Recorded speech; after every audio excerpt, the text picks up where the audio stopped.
Alright, so I'm gonna do another reaction video. So this is gonna be a reaction to EMO Celebs You Didn't Know Were on TV Shows by Johnnie Guilbert.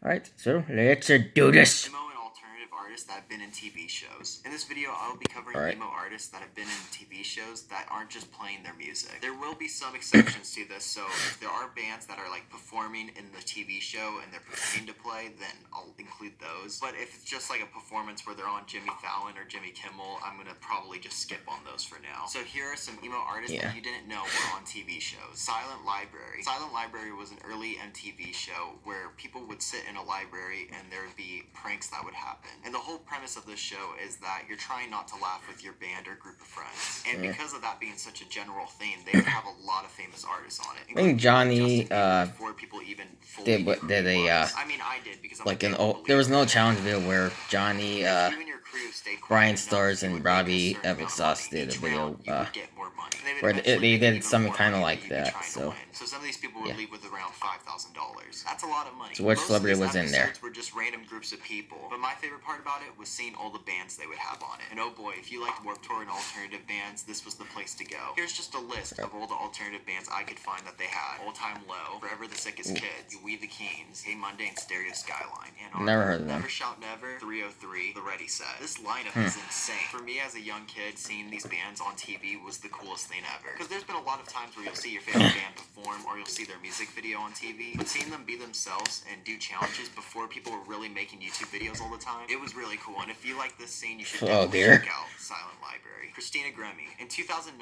Christina Grimmie started doing YouTube covers. Now I didn't realize Christina Grimmie was emo. Christina Grimmie as an emo, but I personally do. Her whole vibe and image always gave off an alternative. Well, she does have that look to her. So. Auditioned for The Voice and blew the judges away. She did an amazing cover of Wrecking Ball by Miley Cyrus. On season 6 of The Voice, Christina Grimmie ended up getting 3rd place. I never really watched Christina Grimmie's content when I was younger, but to see a YouTuber go on The Voice and make it that far was super inspiring and cool to me. Jacoby, the vocalist of Rest in peace to 2007, Christina Grimmie. His own TV show on MTV called Scarred. This TV show was pretty much. I don't really consider Jacoby it had a very rock emo musician because very rock and alternative in this show. I mean I do agree Papa Roach has some emo songs, but I don't really see them as an emo band though. I really did my research, but it does seem like something they're a good band though. This show ended up lasting 2 seasons, and I just have to say, MTV really supported the alternative scene back in the day. Looking back on it, it's just so cool to see alternative musicians have their own shows. But nowadays, if we had our own shows, everyone would just be singing "Cut My Life into Pieces," which is actually this is my last resort. Write that song, or they'd be singing "Emo Girl."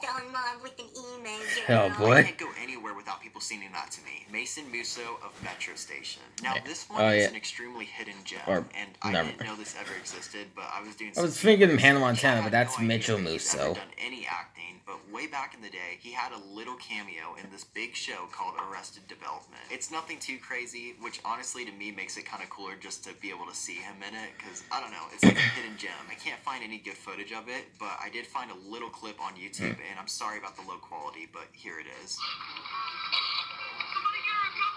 And yes, the person right there, that is Mason from Metro Station. Okay. And if you don't know who Metro Station is formed by Trey Cyrus and Mason Musso. Trey Cyrus being related to Miley Cyrus, Billy Ray, and Noah Cyrus. And Mason being related to Mitchell Musso, who was also in Hannah Montana. I almost missed this one, and I would have been so disappointed in myself. There's this band called Cartel, and they were pretty much the original All Time Low. I feel like I've heard of that band. They have some really great songs. My favorites are Honest and Say Anything Else. And the only reason why I know of this show is because my producers that did my first EP and my last album actually produced for them. And they were in this show, which is pretty silly. That TV show is called Band in a Bubble. And I wish they would do a show like this again. This is such a fun concept. They gave Cartel, the band, 2 weeks to record a whole album. Not only that, but they are stuck in a bubble for the whole time that they're doing it. Now, it's not necessarily completely a bubble. I mean, it's pretty much just a house that's inside of this bubble-looking thing. This show aired on MTV, and it was 1 season long. I never watched this show when I was a kid, but I definitely want to look into it because it looks like a really fun concept. MTV was killing it in the early 2000s. They had so many great shows.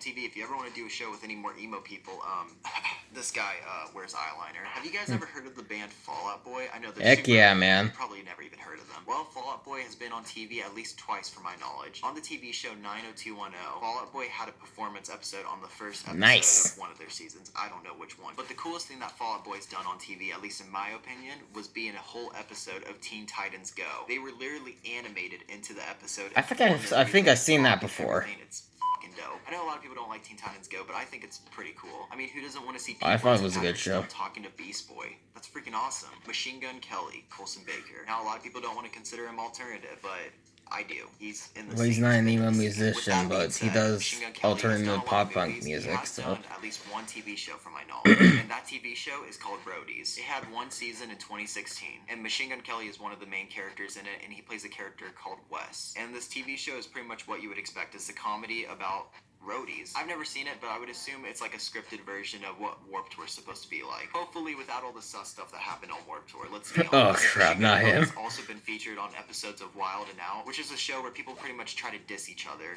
to have the best roast. I would do horrible on that. I would have so much anxiety. He's also been featured on episodes of Ridiculousness. I would not be that good show at that roasting. is always on MTV that pretty much killed everything good on MTV. This next one is just a ton of people, so bear with me. Andy Biersack of Blackfoot Brides, Andy, Kelly of Sleeping with Sirens, Ben Bruce of Asking Alexandria, Sid Wilson of Slipknot, James from Asking Alexandria, and Juliet Sims, also known as Little Caesar.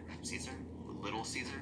I have a hard time saying that name. In 2017, there was a movie that came out called American Satan. It was produced by Ash Alvinson, I remember that. who runs Sumerian Records. Never watched it, but I've After that heard of movie it because Ash Alvinson wanted to Andy's do more in the of that movie. series. And like that, Paradise City was born, the TV show that was based around American Satan, the movie. So if you're wondering why this movie has so many bands, it's because Ash runs Sumerian Records, which has a lot of alternative bands. And he's just been involved in the rock scene for a long time. And I have seen the show, and it pretty much continues on the story from the movie American Satan. And it's really cool to see all these band members that I watch just acting in a TV show. I enjoyed my time watching this, and I would also say that I kind of enjoyed it more than the movie. And hey, if they ever do another season, as I said, I still wear eyeliner and have emo hair, so you know. Juliet Sims. Juliet Sims was a part of a band called Atomic Lover. They did pretty well in the emo I think I might have heard of them. Now Juliet Sims does music under Lilith Caesar. I hope I'm saying that right. The first time I did hear about Juliet Sims was because she... I didn't even know she was the same person. Brides. And now they're married, so congrats on that. Juliet Sims was on Yeah, season they 2 were of married The Voice. Back in 2012, season 2 of The Voice aired, and Juliet Sims auditioned. And Juliet Sims became the runner-up on season 2 of The Voice. That is impressive. Not only that, but I have to give a shout out to Andy Biersack for being in the crowd. I thought that was really cool as a kid, seeing Andy Biersack with his long hair and eyeliner just clapping for his girlfriend and being proud of her. And if you don't know what The Voice is, it's pretty much like American Idol. There's 4 judges. Yeah. They turn their chair if they like you. If they don't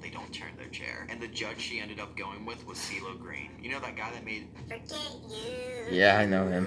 He also had like a phone explode on his face. Oh, Speaking of wow. The Voice, there was another person that was in the alternative scene that was on The Voice. And that person would be Cassidy Pope of Hey Monday. Cassidy Pope nowadays just does solo music, but she's still highly involved in the alternative scene. And in 2012, Cassidy Pope auditioned for The Voice. And the team she ended up going with was Blake Shelton. And just like that, Cassidy Pope won season 3 of The Voice. Cassidy Pope!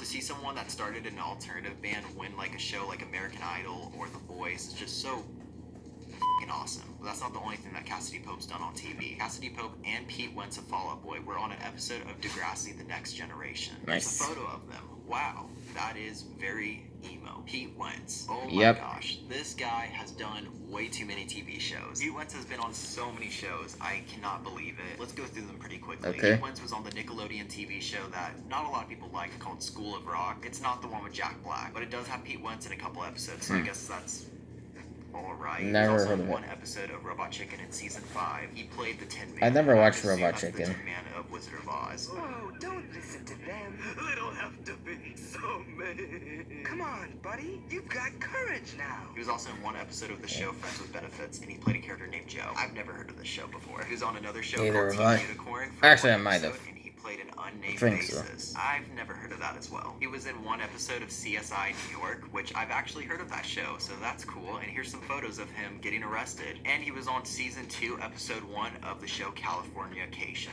Do we like her? Pete, from Fall Out Boy, you showed.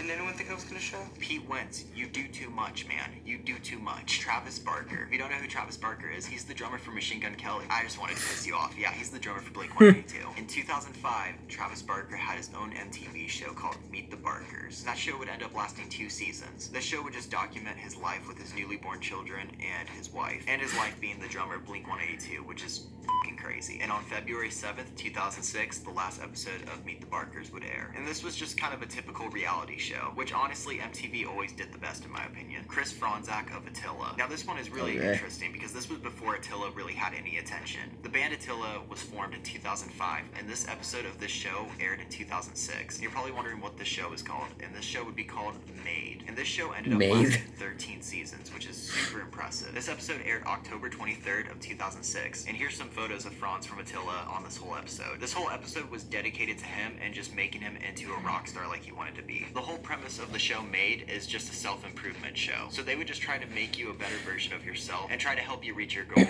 Unfortunately, it's super hard to find any footage of this episode, but I did find some clips of Franz talking about this episode. I was about 16 years old when the show aired on MTV, and it was awesome. I can say it was definitely a great experience. Halsey. I don't know if everyone would consider Halsey emo, but she does have roots in I don't emo, see her so as an I'm getting emo going. artist. Halsey was also in 2 episodes Or of emo that show just in Rogues general. that Machine Gun Kelly was on. In 2017, she voiced a character named Sydney in American Dad, which is pretty cool. And in 2020, she was on an episode of the show Scooby-Doo Guess Who. I never even heard of the series of Scooby-Doo, but apparently it existed. And on that episode, she played a character named Halsey, so I'm assuming that she probably played herself. Young Blood, 2021, Young Blood. I've heard of Young Blood. Blood. The show from the top Olympians and rock stars. I've never heard of this show, but apparently it exists. Before Young Blood was known as Young Blood, he was on Disney Channel. He was actually in 6 episodes of the UK show called The Lodge. I've only seen clips of this, but apparently he was on a Disney Channel show. Palais Royale. Before Palais Royale was known as Palais Royale, they had a band when they were younger. It kind of had the vibes like the Jonas Brothers. And they never necessarily had their own TV show or anything like that, but they were featured on Radio Disney, and their band was called Crop Circles. Unfortunately, Crop Circles did end, but Palais Royale did begin. And Remington, the vocalist of Palais Royale, also did the voice for Andy Biersack's singing voice in Paradise City and American Satan. Jared Leto of 30 Seconds to Mars. Jared Leto was in 2 episodes of the show Camp Wilder, which aired in 1992. He was on multiple Jared Leto's been acting for a long shows time. and He was movies. also in one of the episodes of the show Almost Home. He was also in one episode of the show called Rebel Highway. And in 1994, he was in the show called My So-Called Life for 19 episodes. From that point on, Jared Leto was pretty much just in movies and doing his music. There's only one other show that he was kind of in recently. In 2020, he was in the TV miniseries called We Crash for 8 episodes. I gotta be honest, I haven't seen any of these shows. The only thing I knew he was in was Requiem for a And Dream. It's because of that he got to play Morbius and the best version of the Joker. There we have it. There's Oh yeah, I forgot he was the Joker on too. TV. You can also listen to my music on Spotify and everywhere else. All my links to all my social media are down below, so be sure to check those out. Stay happy, not fabulous, bitch, don't quit, and peace out, thug pugs. Okay, bye. Alright. That's it. Well, that's for my reaction to EMO Celebs You Didn't Know Were on TV shows by Johnnie Guilbert. So I hope you all enjoyed the reaction. The link to the original video in the description below if you'd like to check it out. And I'll see you guys next time.